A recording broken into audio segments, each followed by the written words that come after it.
Alright guys, welcome back to the most amazing gaming channel in the world.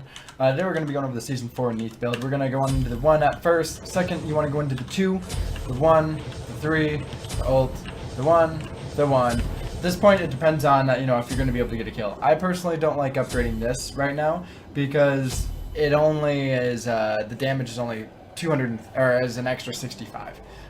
So I don't find this, it doesn't reduce the cooldown or anything like that. I personally don't think it's as beneficial. I'm going to go into the 2 at level 8. Then the 1, the 2, the 2, the 2. Then it goes into the ult. At this point, I personally like to upgrade this, as this isn't really usually like a killing mechanism. And I get it's a slow of 25%, and the slow duration is so long, but how often do you hit someone with this ability, which is this right here? I get that that's it. But they have to be in front of you, and you flip away from them. I'll be your thoughts. Like, there's just no way to use that and be aggressive. So this is a pure defense to slow them for a longer duration. This is basically your self peel that you have created with the root, the attack speed debuff, all that fun stuff. So at this point, I like going into the ult. The 3 is just, in a sense, useless. The damage on it's meh. And then the, and the slow itself isn't, it doesn't do anything to upgrade it besides increase the damage and the slow duration. The ult, I think, is definitely much more beneficial. For the build itself, I like going on into, Warrior, what is it? The one that I go on into is, Warrior's Tabi, or Ninja Tabi, sorry. Ninja Tabi to Transcendence to Aussie. This is now going to give you power, attack speed, lifesteal, all that fun stuff. You can see you're at 1.63. Without even having stacks, you're going to be hitting pretty decently, pretty well on that for you.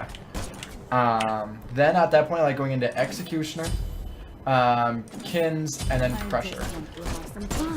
You see you have a pretty quick attack speed on that. You're still going to hit really hard, and they're just going to die. Now, to give me a moment, I'm going to fully stack this, and I will be right back here for you guys. Alright guys, welcome back. So as you can see, it's fully stacked now. I just wanted to show you guys the damage on this and how important it is. Now, please don't go Frenzy with her. It's not going to be that great. Your Aussie is going to be definitely super helpful, and you're going to be able to hit quick enough and hit really hard. You can see you're going to be hitting for like 306. One thing is, everyone knows is the Spirit Bomb thing. Or not Spirit Arrow. Oh yeah, it is Spirit. What's this one? Oh, World Reaper. Spirit Arrow. To hit that, you can see 306 is what you hit for. You can see if you hold it down, it's one of the hardest things for me to do because I line it up, and as an ability, I'll literally walk in and be like, alright, I need to hook, and I let go. Hold down the mouse click. You should always do that. By doing that, it's going to guarantee another auto attack on that.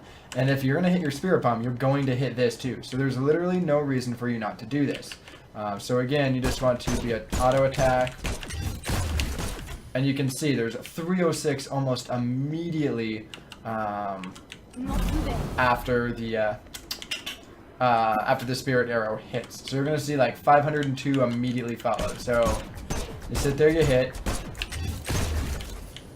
That's basically an 800 damaging ability. That's crazy. So it's definitely super, super helpful. Also, one thing to keep in mind there, guys, you don't always have to use your ult to get that long kill. The most infuriating thing is when you're boxing a Neith, and she literally will just kind of be like, she'll hit you or something, and then she'll literally just turn, and you're dead. Doing a quick ult like that is crazy, because you're gonna get stunned, and then unless you beat it, you will get immediately followed up with the root, and then at least 2 auto attacks.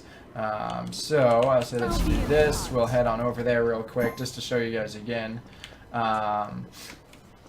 So let's go ahead.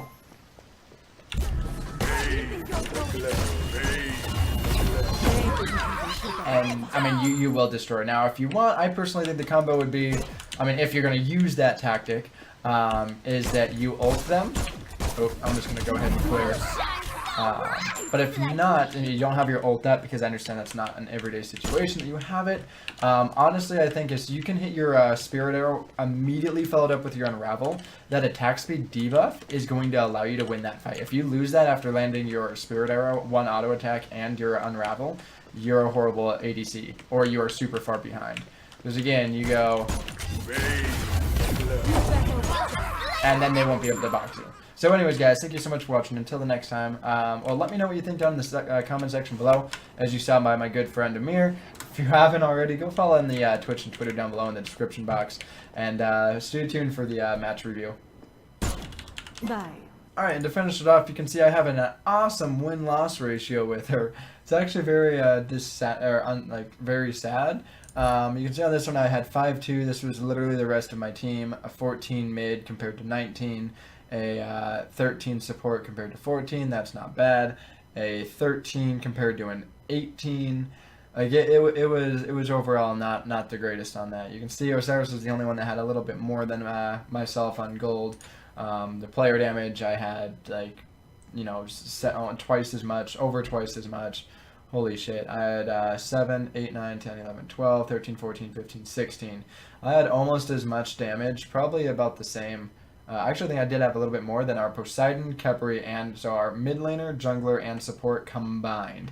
Very, very disappointing on that.